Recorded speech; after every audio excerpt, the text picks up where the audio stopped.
Bonjour à tous, nous sommes le 1er août 2026 et nous voyons de nouveaux rapports, de nouvelles rumeurs concernant des avions d'attaque se dirigeant vers le Moyen-Orient. Nous observons l'A-10 ici même, c'est une passe de tir, c'est ce canon de 30 mm à 7 tubes qui envoie 65 obus par seconde dans le sol.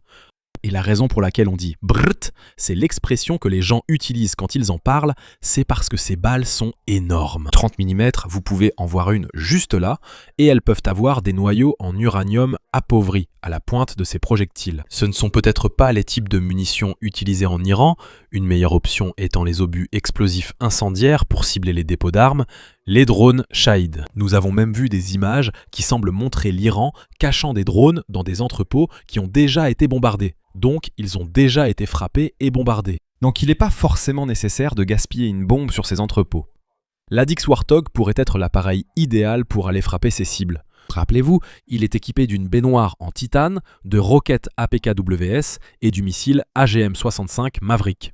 De nombreux escadrons différents pilotent ce jet. Beaucoup sont au Moyen-Orient, certains sont rentrés, mais il semble que des avions d'attaque reviennent juste après la réunion du président Trump avec son cabinet à Camp David. Des rumeurs évoquent la discussion de nouveaux listes de cibles, et le président Trump a déclaré qu'il semble que quelque chose d'encore plus important est en train d'être fait dans le pays, non seulement pour les empêcher d'avoir une arme nucléaire, mais aussi pour ouvrir la voie maritime internationale et couper l'Iran de ses relais régionaux.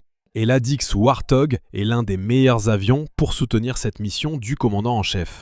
Et nous savons que tout récemment, l'A-10 était en Irak, frappant des milices soutenues par l'Iran en collaboration avec l'Arabie Saoudite. Mais revenons à vendredi soir à Camp David, la nuit dernière. Le cabinet s'est réuni et à la tombée de la nuit, 2 médias nationaux relayaient la même histoire sortie de cette réunion. Le Wall Street Journal rapporte que le président a ordonné que de nouvelles options d'attaque contre l'Iran lui soient présentées, pouvant être exécutées dès ce week-end. Citant des responsables américains, l'objectif est de pousser Téhéran à la reddition, d'amener les mollahs, actuellement en pleine panique à l'idée que de nouveaux avions de combat arrivent dans la région, à capituler totalement. Mais qu'est-ce que cela impliquerait, n'est-ce pas? Parce que nous avons vu ce régime faire un bras d'honneur aux États-Unis, alors même qu'ils perdent chaque jour un peu plus.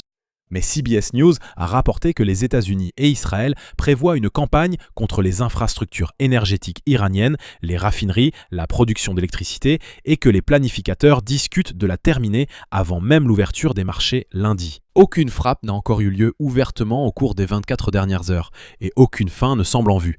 Il est donc possible qu'ils ne finissent pas lundi et que les frappes n'aient pas lieu. Nous n'avons pas encore de confirmation totale sur ce qui va se passer. Ce ne sont que des informations provenant de ces 2 grands médias et aucune approbation finale n'a été donnée. À la réunion, le président Trump a déclaré « Nous allons les frapper fort ». À un moment, ils diront qu'ils ne peuvent plus supporter ça. C'était la réunion du cabinet du président des États-Unis à Camp David le 31 juillet 2026. Mais samedi matin, Téhéran a répondu avec sa rhétorique. Ali Abdali, chef du commandement central militaire iranien, a accusé Washington d'escalade. C'est l'hôpital qui se moque de la charité, non? Ils disent que c'est vous qui faites monter la tension. Il y a quelques jours, ils ont attaqué par surprise les forces américaines en Jordanie, tentant de toucher plus de troupes. Voici ce qu'ils ont déclaré. Ils ont dit que tout pays servant de bouclier défensif à l'Amérique criminelle et agressive sera englouti par les flammes de la guerre. Fait intéressant, alors que nous voyons des rapports, même celui-ci ici, le bâtiment du CGRI en flammes, maintenant ce n'est pas confirmé. Je veux dire, nous ne savons pas si ce sont de vraies images ou non, mais elles sont diffusées et circulent sur X comme si c'était le cas. Donc si c'est votre QG du CGRI, je pense que vous ne parlez que de vous-même, Abdali. Mais notez ce qui manque, il n'a pas menacé l'Amérique ici. Il a menacé la Jordanie, le Koweït, Bahreïn, le Qatar, l'Arabie Saoudite, tous les voisins qui ont laissé les avions américains utiliser leur espace aérien et leurs pistes. Et puis un haut responsable iranien a déclaré que Téhéran avait une réponse prête. Et quelle sera-t-elle? Sans surprise, probablement des missiles balistiques et des drones. C'est la seule chose qui leur reste. Ensuite, la séquence s'est accélérée. Les ambassades américaines à Amman, Jérusalem et Bagdad ont publié la même alerte ce matin, avertissant d'une escalade imprévue, conseillant aux Américains d'envisager de partir et de s'attendre à des annulations de vols et à des fermetures de l'espace aérien. Jérusalem en a indiqué la raison. Le régime iranien est imprévisible, attaquant sans avertissement et s'étendant à des zones qui n'étaient pas ciblées auparavant. 3 ambassades, un langage identique, le même matin, il y a seulement quelques heures. Pour moi, ce n'est pas forcément qu'un simple avis de voyage, c'est un calendrier de mesures de protection des forces. Que se passe-t-il actuellement dans le théâtre d'opération et pourquoi est-ce plus important que tout autre appareil? Alors entre en scène l'A-10C Thunderbolt 2, construit autour d'un canon, pas simplement équipé d'un canon, mais construit avec une baignoire en titane autour d'un canon. C'est le GAU-8A Avenger. C'est un canon Gatling à 7 tubes de 30 mm, mesurant 19 pieds du fond du tambour jusqu'à la bouche d'où il tire réellement. Et l'ensemble du système d'armes pèse 4021 livres. Oui, c'est un gros canon si on en a déjà vu un. Mais ce n'est pas la taille qui compte, même si la taille aide. Soyons honnêtes, non? Soyons honnêtes, la taille aide. Lors des conflits au Moyen-Orient, l'un des grands atouts de l'Addix Warthog selon moi est sa capacité à utiliser divers types de munitions, comme les obus explosifs incendiaires. 16% du poids à vide total de l'appareil, c'est uniquement le canon. 1174 obus dans le tambour du canon, le tambour qui contient réellement les balles, 3900 obus par minute, 65 par seconde. Le recul atteint en moyenne 10 000 livres de force, soit presque la poussée générée par l'un des moteurs. Alors ils ont incliné les moteurs vers le haut pour contrer le mouvement de tangage quand le canon tire. C'est fou d'adapter les moteurs pour compenser le canon. Je veux dire, c'est comme si tu marchais bizarrement et tu disais « Ouais, c'est le vieux Tom ». On appelle Tom le cheval, si tu vois ce que je veux dire. Mais ici, le train avant est décalé de 30 cm. Donc le canon de tir est exactement sur l'axe central. La balle qui est réellement tirée du canon sort sur l'axe central. Et c'est pour ça qu'il est décalé de ces 30 cm. Chaque décision prise sur cet avion remonte au canon. Et le pilote est assis dans une baignoire blindée en titane autour du cockpit. Les commandes de vol sont protégées. Elles sont inclinées pour dévier, conçues pour résister à des obus perforants de 23 mm. Je veux dire, c'est vraiment incroyable. Et en 2003, le capitaine Kim Campbell a ramené un A-10 à la base au-dessus de Bagdad en commande manuelle de secours. Système hydraulique hors service, fuselage criblé de trous, il volait uniquement par câble et force physique. Ce n'est pas un accident de conception, mais une exigence. Et nous n'avons pas les détails exacts de ce qui est arrivé aux A-10 qui se sont écrasés dans le golfe Persique, celui qui s'est écrasé dans le golfe Persique après le sauvetage de l'officier système d'armes d'un F-15E. Mais nous savons que cet appareil a subi d'énormes dégâts de combat et a quand même réussi à évacuer le pilote. Voici pourquoi c'est le Warthog qui est l'appareil le plus impressionnant pour frapper ces milices en ce moment et pourquoi il sera crucial si cette campagne reprend. Mais nous savons que dans cette campagne, déjà le 19 mars, le Pentagone a annoncé que des A-10 traquaient des vedettes d'attaque rapide iraniennes dans le détroit d'Ormuz. De petites embarcations encerclant ces bateaux rapides et bon marché. Et on dit aussi que l'A-10 est équipé des roquettes guidées par laser AGR-20 APKWS, ce qui permet à cet appareil de passer de quelques armes RR à jusqu'à 16 pour un coût estimé à moins de 30 000 $ par tir. C'est cette courbe de coût qui avantage et qui fait de l'A-10 le chasseur de drones parfait, car il peut voler lentement et à basse altitude. Il peut se placer juste derrière ces drones Shahed ou tout autre drone iranien, puis cibler avec cette roquette guidée par laser, l'attirer et ensuite l'oublier, car le laser prend le relais après le tir. Le véritable autodirecteur embarqué prend le relais et va frapper la cible. Donc je sais à quel point il est important d'avoir cette capacité de tir et oubli quand on pilote un avion de chasse, qu'on vole à basse altitude et qu'on fait face à plusieurs drones. Donc l'A-10 est l'appareil parfait pour cibler 5, 10, 15 drones à la fois, ce qui est énorme. Et ce que j'aime avec l'A-10, c'est son adaptabilité. Il s'adapte à de nombreuses missions, de la recherche et du sauvetage au combat à l'abattage de drones ou la frappe de vedettes d'attaque rapide. Je veux dire, il n'y a aucun rôle que cet appareil ne puisse remplir en matière de mission air-sol, ce qui est tout simplement incroyable.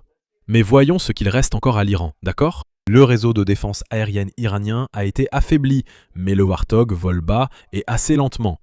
Et on sait qu'il y a actuellement des rapports sur des missiles chinois portatifs. J'ai mentionné cela dans la vidéo d'hier. Ils essaient de les faire passer en contrebande en les transportant par avion de Chine au Pakistan, puis en les faisant entrer par voie terrestre en Iran, parce que l'Iran veut disperser ses missiles portatifs pour les utiliser contre des avions comme l'A-10. C'est pourquoi il est si important d'empêcher autant que possible que ces missiles portatifs se retrouvent sur le sol iranien. Maintenant, ils vont réussir à en faire entrer quelques-uns. Il leur en reste probablement. Nous savons que la Chine a effectué plusieurs vols cargo vers Téhéran. Ce sont seulement des livraisons Timou, de petits bibelots pour l'anniversaire de l'ayatollah en carton. Oui, c'est sûrement ce qui se passe sur ces avions venant de Chine. Donc, quand il s'agit du véritable élément révolutionnaire, pour moi, l'A-10, c'est la flexibilité, l'adaptabilité. Et si on l'associe avec des nations partenaires, comme l'Arabie Saoudite, les Émirats Arabes Unis, vous envoyez l'A-10 pour aller sur le terrain, faire le sale boulot juste à côté de ces milices, les frapper, et ensuite vous avez les F-15 en couverture. C'est ce que nous faisions en Afghanistan. On avait une grande formation où les A-10 étaient en bas, dans la zone basse, et les F-15, eux, étaient en hauteur avec nos JDAM, nos armes guidées par laser. Les A-10 faisaient des passes de mitraillage, tiraient principalement des Mavericks, tout ce qu'ils avaient à faire, marquaient certains endroits avec de la fumée. Et ensuite, on arrivait avec nos JDAM. C'est vraiment génial de travailler ensemble quand on a les avions rapides associés aux A-10. Mais voici ce qui se passe actuellement sur le tableau. Les États-Unis exercent une pression systématique contre l'Iran. Et le fait est que l'Iran affirme avoir bloqué le détroit d'Ormuz, mais en réalité, ils s'étranglent eux-mêmes. Ils se sont mis dans une situation d'étranglement. En gros, ils disent « Oui, on va s'étrangler encore plus fort que vous ne nous étranglez, la marine, parce que vous avez ce blocus, mais nous, on est meilleurs pour les blocus. Donc, on va couper encore plus. » La marine américaine dit « D'accord, ça marche. Tu pourrais juste te taire ? Est-ce qu'on pourrait juste avoir un peu de repos sans t'entendre piailler à propos de choses qui sont complètement absurdes à ce stade ?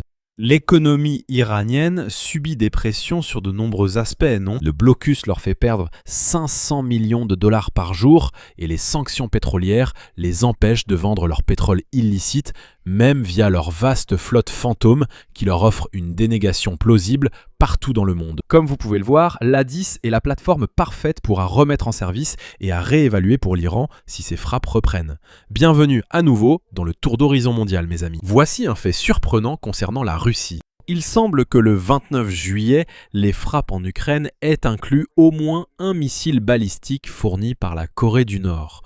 C'est la première fois depuis l'été 2025, suite aux livraisons récentes de Pyongyang vers la Russie. Et nous avons vu la Russie changer de stratégie sur le champ de bataille. Plus de missiles, moins de drones, délibérément pour exploiter la pénurie d'intercepteurs de missiles balistiques en Ukraine. Les États-Unis viennent d'annoncer que l'Ukraine aura la capacité d'adapter elle-même ses intercepteurs et de les faire fonctionner principalement contre la Russie.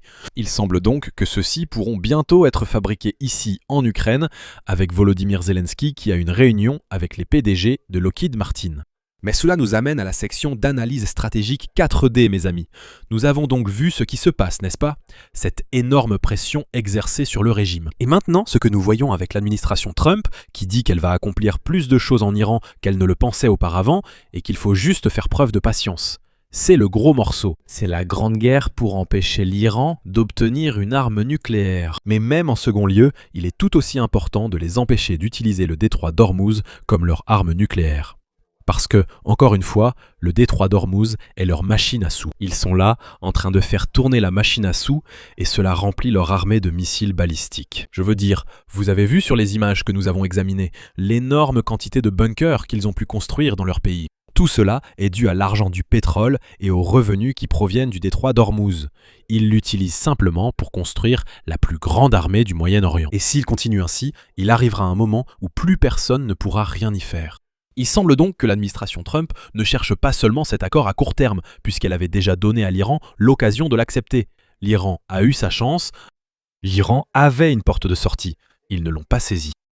Donc c'est comme « D'accord, eh bien je suppose que vous nous montrez que la seule chose à laquelle vous répondez, c'est la force. » Alors, selon vous, quelle est la suite, les gars ? Pensez-vous que nous verrons de nouvelles frappes menées par des A-10 et des F-15E dans les prochains jours ? Dites-le moi dans les commentaires ci-dessous. J'aimerais beaucoup connaître vos avis. Allez-y et suivez-moi sur X, suivez-moi sur Instagram, j'y publie pratiquement tous les jours. Ici Max Afterburner, fin de transmission.